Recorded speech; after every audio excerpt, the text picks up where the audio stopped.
Ela já é reconhecida como uma das causas mais comuns de vômitos e diarreias em cães e gatos e pode dar origem a uma série de outras condições que debilitam bastante a saúde deles. O Canal Pet conversou com uma endocrinologista sobre a doença inflamatória intestinal. A gente chama de doença inflamatória intestinal o conjunto de alterações gastroentéricas persistentes e crônicos, tá? E aí elas podem ser tanto de parte intestino delgado, de intestino grosso, e podem apresentar quadros crônicos de diarreia ou diarreia associada a vômito, dependendo de onde é que ela vai atingir, né?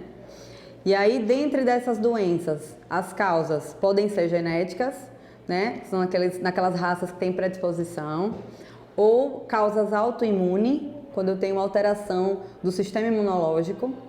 Pode ter relação com a dieta e mudança de microambiente intestinal, ou quando eu tenho causas inflamatórias, por exemplo, secundária a tumores gastrointestinais, que aí podem levar também ao quadro de doença inflamatória intestinal.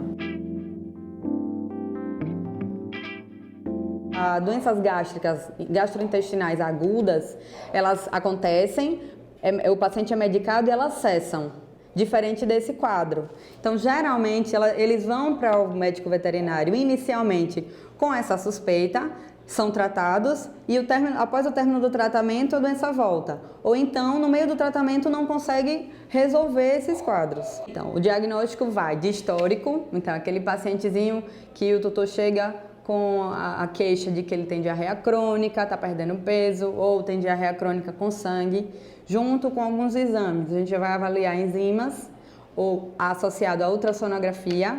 Em alguns momentos é necessária a endoscopia e biópsia. A biópsia é o que realmente fecha o diagnóstico em todos esses casos. Cães têm muito mais, mas os gatos também, principalmente os gatos que têm predisposição a linfoma intestinal, que é uma das doenças que levam a um quadro de inflamação intestinal crônica. Cães com linfagectasia, que é um tipo de doença inflamatória intestinal. A raça mais predisposta é o Yorkshire, ou então pacientes com colites. E aí as colites já são diarreias mais escuras, com presença de sangue. E aí eu tenho bulldog francês, eu tenho pastor alemão, tá? E há outras doenças também mais relacionadas a tumores, pacientes que têm mais predisposição a linfomas intestinais, tá? Entre os pacientes que têm hipersensibilidade alimentar, hipersensibilidade a proteínas ou a glúten, entra aí inicialmente Shih Tzu, estourada. São os que mais chegam à rotina com esses quadros de hipersensibilidade alimentar. A maioria dessas doenças não tem cura, são doenças que precisam de tratamento pro resto da vida. E a dedicação do tutor a esse paciente, né? Afinal, vai ser um paciente que vai precisar de uma alimentação específica, algumas vezes de medicamentos e de atenção, né? E aí vai variar de apenas uma mudança de dieta a alguns casos que realmente precisam de medicação.